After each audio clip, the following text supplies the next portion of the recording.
Yo, what up? You know what is, you know what be Intellect. This is combat sports with intellect. And guess who I am? I'm Intellect. Yeah, what up? Yeah, I've been off for a while. Got a got a new video editing program, got a new music program. I actually just made a song earlier. Got a new microphone. That's what you hear now. My soothing radio voice. Yeah. You tuned in to the stylings of me. Alright, yeah, let's break down. It's been a while since I've been on, so I'm just gonna speak on a few fights and take it from there. So, boxing. As a big Rigan Diao fan, I was very disappointed on how the fight ended. It seemed like he was frustrated. Like, it did seem he had like a legit injury in his hand, but it's not a good look. You know what I mean? So, yeah, saying that.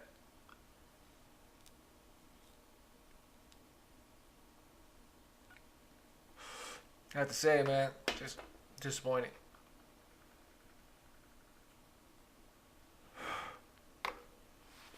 Yeah, it's disappointing. So, and break down other fights. One that happened recently.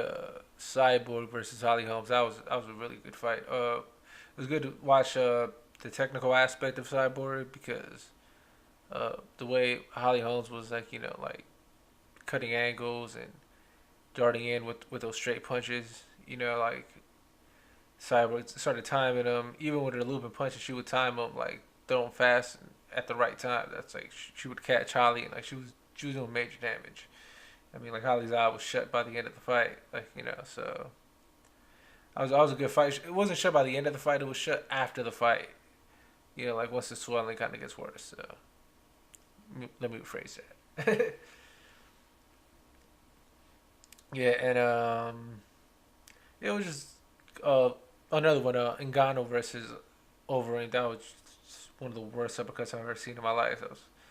I was like straight out of a video game. It's like like those punches that are too slow and unorthodox to land in a video game, but like in real life, dude still just too fast and powerful. And he just lays out a world class striker. It's like with one shot. Okay, that was crazy, crazy. It's been a great year of fights.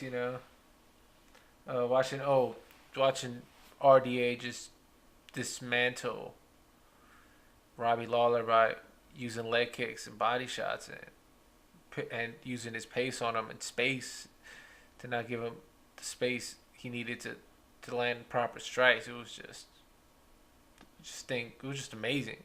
It's like one of the best displays of just consistent work I've ever seen.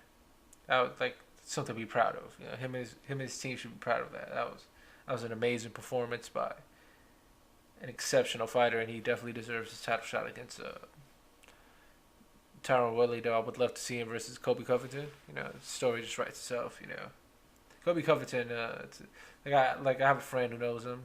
But even that with that, like I think he's a douchebag. So it's like like the way he's coming off. But thing is like I don't know how much of this is genuinely him, and I don't know how much of it is like he's just trying to get paid. And if it's just him trying to get paid, like hey man, do you? But if that's how he really is, then you suck. You know what I mean? So forget all that noise. But yeah, that was cool. Think watching Ngannou versus Stipe coming up soon. I am just frightful for Stipe because I see Ngannou just obliterating him, and it's not gonna be a close fight in my eyes. I see him just coming and just walking him down, beating him down, taking him out. That's all I see. So, and I like Stevie. Stevie's a really good fighter, but I just don't. I don't see it, bro. I'm sorry, man. Like you facing one of the scariest dudes I've ever seen in my life. It's like, that's good luck with that. Speaking of great fights, with two fights, I didn't get to watch all of it, but the Yancy Medeiros versus Cowboy fight, Oliveira. That was an incredible fight. Like I saw all the third round, I saw some of the second round, I saw the first round. So like, yeah. Like, I just recently watched it too. So yeah, it was incredible fight. The Gaethje and Eddie Alvarez fight. That was just. I thought. I honestly thought he was gonna stop him with leg kicks. Like Gaethje was gonna stop Alvarez with leg kicks. Then Alvarez got that like giant bubble on his face. It was like he was like move over Nassim Rotman. Let me take over the grotesque growth on my face award because that was just brutal. Speaking of boxing, the retirement. That was my phone. The retirement of Andre Ward. It was a classy, smart thing to see because it's like what is he gonna do after being COVID? That's like you would need to wait for like someone to even be created of that caliber of just magnitude of accomplishment of beating that type of fighter. So it's like it was a perfect send off. And Kovalev coming back, just destroying a up and coming fighter and just like making it look easy. Just shows you how great Andre Ward is. And no matter what he says, like he was drinking, it's like he wasn't doing that at Andre Ward for a reason. It's like 'cause Andre Ward was doing a lot of right things. So it's like and it's nothing to take away from Kovalev. Kovalev's an exceptional fighter. Speaking of exceptional fighters, Billy Joe Saunders, the way he sorry, I'm in a loop between boxing and MMA's combat sports. I would speak a little more about Glory, but I didn't really watch so many Glory fights. You know what I mean? But I will be soon. Uh, Rigo van der Hoeven, he is one of my favorite strikers and fighters in Glory. So uh, Joseph Valtellini, he was another one, and Raymond Daniels, but like he fights for Bellator, and I don't really watch shows Bellator kickboxing fights. I just never know when they're on. So but I'm definitely gonna go find them on YouTube and whatnot. So once I get more into uh, kickboxing and Muay Thai, like I'll report on that as well. But yeah, going back to Billy Joe Saunders, the way he just obliterated. Yes, you don't have to knock someone out to obliterate them. Like the way he obliterated David Lemieux was just amazing because he made David Lemieux look terrible. Like the way Charlie Brown was like terrible. Like he made him look terrible. So there's that. What I mean, it was just like a classic. In and out, straight punches, land looping if you want to, but just basically get in, get out, move out the way. Don't give him a stationary target. Get in. As soon as you see his feet plant, move. Never let him have planted feet while you're standing in front of him. That was basically the game plan, and he executed it to perfection. Like whenever you have a power fighter, they need to plant their feet. They can't just run at you and throw hard punches because those are arm punches, and you need to be planted on both feet to land solid punches.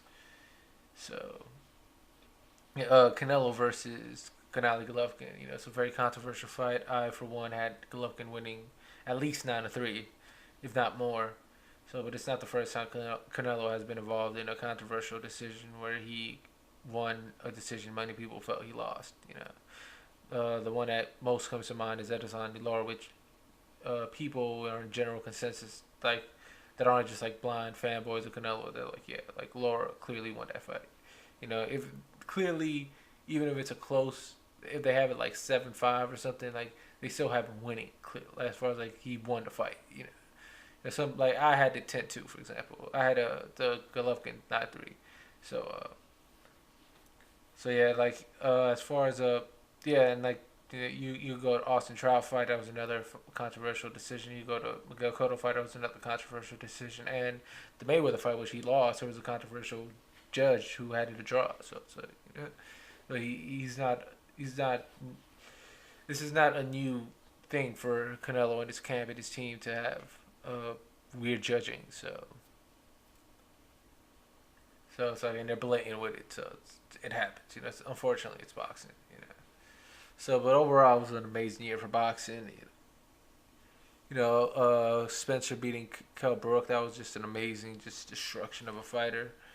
Spence showed he's the real deal and that he's the fighter to beat. He's not the champion, but he showed that he's the fighter to beat because he's not beating dudes like he's breaking dudes.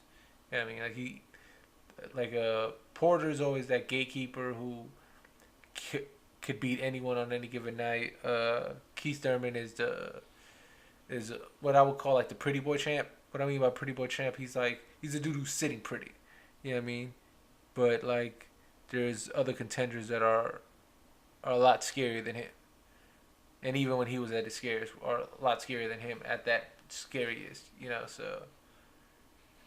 So like, and what I mean is like Spence. Spence looks like a monster. So it's like, but he's still like champ. Danny Garcia. He's another dangerous fighter. Like who's gonna come out with something to prove. And I know a lot of people sleep on him, including myself. I like thought he was a little overrated. I thought he lost to Lamont Peterson. Thought he definitely lost to Herrera. I thought that was a robbery in Puerto Rico, but it happened. You know, like dude, that dude's still very dangerous, and he's getting better, and he's taking a long time off. That might be a good thing. So he might just come beast mode. So you never know. So there's like a lot of welterweights. This and Terrence Crawford moving up is just solidifies it. Yeah, his phone's not turning off.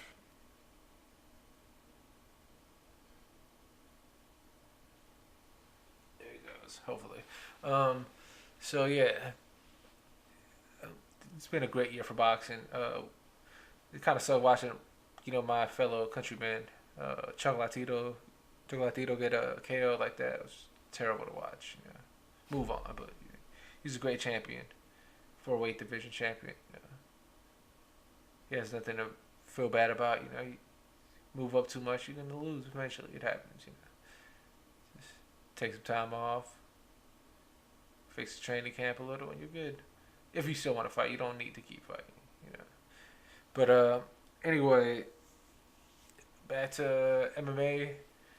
Definitely looking forward to the heavyweight tournament in Bellator. I might actually go watch the fight live, even if it's just by myself, just because, well, I want to go see Fate. I want to say like, hey, I got to see Fedor live, so I'm definitely gonna work to get that cracker lacking. So yeah, and yeah, like it's been a good year for combat sports all around. Glory's definitely doing their thing. I wish they got more mainstream view. I'm just lucky I have Fight Pass, so I get to watch some of the fights. But I watch fights and then like I just watch certain fights, but I didn't click on and see whose name it was. I just put it on. So I saw the fight. It was a good fight, but I just have no idea what the names were. They said a few times in the fight. It's one of those things. Just don't remember names. It's like I remember faces, but I just don't remember names. But yeah, so yeah, that's it. Basically, it's my little year recap introduction to this new show I'm gonna start having. I have a lot of other things I'm gonna start doing on this channel, but mainly I'm gonna start covering a lot more combat sports. Definitely breaking down fights and whatnot. I'm also gonna start posting instructional videos on certain techniques. You know what I mean? Like I might start doing that soon. I might not. Not sure yet. I'm definitely thinking of it. Cause I don't know if I just want to post up my phone on in the gym and just do all that stuff, or do it here on my terrible punching bag that's old and have actual screws in it just to keep it sturdy. It's like that the armless Bob dude. It's like the plastic cuffs that hold it in broke, so it's I have to screw it with actual screws so it doesn't fall over. So yeah, just rambling now. So it's little mini podcast slash combat sports. Like definitely looking forward to. Oh, I can't believe I forgot this. Mayweather Conor McGregor. Mayweather did basically what I thought he was gonna do. Except he did it a lot slower. basically just put the tie guard, let the dude throw what he wants. He even walked into a few punches, which is something I didn't expect him to do. But when you're not frightful of the person's punching power, because people, this is one thing people don't understand. As someone who boxes but has trained with MMA fighters, there's a difference between, like, there's certain MMA fighters who have heavy hands, but the difference is you have heavy hands and they translate in certain punches. As for like a boxer's jab is about as stiff as one of those heavy-handed dudes punches. Now it doesn't hurt you as much, but what I mean by stiff, it's like it's jolting. It's something fighters wouldn't understand. What I mean, it's like it gets you in a way where it's like, oh, that's the difference. That every little punch cost a lot more. You know, what I mean, that's the difference between boxing hands and MMA hands, and even kickboxing hands. Some kickboxing hands are really good. They're still not at the level of like boxing hands, because there's a level of just contact that a boxer can make, of leverage, of, and that's one thing I was always good at, because I was able to move around, and even in certain stances I'd still be able to like have planted balanced punches, because the thing about boxing is it's having proper balance to leverage a shot. You know what I mean? Throw your shot or pop it from whatever distance. So so even like quick punches that don't have much on them are still like technically sound, to the point where they have enough to like umph you. To like get you off your rocker a little. So it's like that's the thing about, like, it's just same thing with like karate dudes. Karate dudes kick really hard, so especially their spinning heel kicks, but it's nothing to like a Muay Thai dude who kicks you in the leg. Those are like chopping leg kicks are like just a different level of pain than like an oblique kick and all that other stuff from a karate dude. So it's like, or body kicks from karate dudes to body kicks from like Muay Thai dudes. It's just a different power. Like, there's different speeds obviously, but there's levels to this, basically what I'm saying. And every martial art has its advantages, and so, and even ones whose entire advantage is kicking. Sometimes, like karate, their only real advantage is speed and certain techniques. Other than that, they're like wide open for disaster. So, so, so that's why you need to integrate everything when you fight in mixed martial arts, and cause it's so many things you need to balance. But yeah, enough rambling. Uh, this is what I'll be doing. I'm definitely gonna come back with more episodes. This is going on about 17 minutes. And yeah, I would like to thank my sponsors, which is me. Got all my stuff from Amazon. I'm waiting to get my headphones actually. So I just got the mic yesterday, and I was like, oh, show this right there. I was like, yeah, I'm gonna start now. Why not? So yeah, I appreciate you guys listening to this. I will be breaking down fights more, more in depth. Like I just obviously want to just get all the recent fights off my chest. Looking forward to this year. Hopefully John Jones is cleared and he gets to fight. And so we can see him fight. Looking forward to DC versus that one dude whose last name I can't pronounce. But yeah, I haven't heard it enough. So, but he's a bad dude. He's a dude who knocked out Jimmy Manuel like in the first round. So like that dude's a beast. That's gonna be a great fight. DC needs to watch out because dude's powerful in the clinch, and he can knock him out in the clinch with clinch strikes. So, and that's something that like it's hard to. It's just one of many things. Like it's like you don't see it too often. It's a unique skill that when someone brings it to the table, it's like, oh, it's almost like you can't avoid it. It's like Anderson Silva's knees in his clinch early on in his career. It's like people were like, oh, I want to avoid him. I'm so scared of it when I'm in it. It's like I'm dead or right. So it's like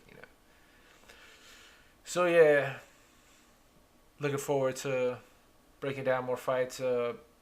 When fights come out, I'll try my best to cover it that day, next day. You know, try to have a weekly show on combat sports, and this is what this will be about: combat sports with Intellect. It'll cover from just recaps of fights to previews of fights to analysis and breakdowns of fights to breakdowns of how the fight went down. You know, start doing all that stuff. Because I'm nice with it. Plus, I just enjoy doing this, and I would love to make this more of a thing. So I'm gonna do this and break down other stuff, but focusing on combat sports and making music. So my music's on the side. This is on here, and you guys have a wonderful day. Y'all stay up, take care. Intellect. I'm out. Peace and all that good stuff.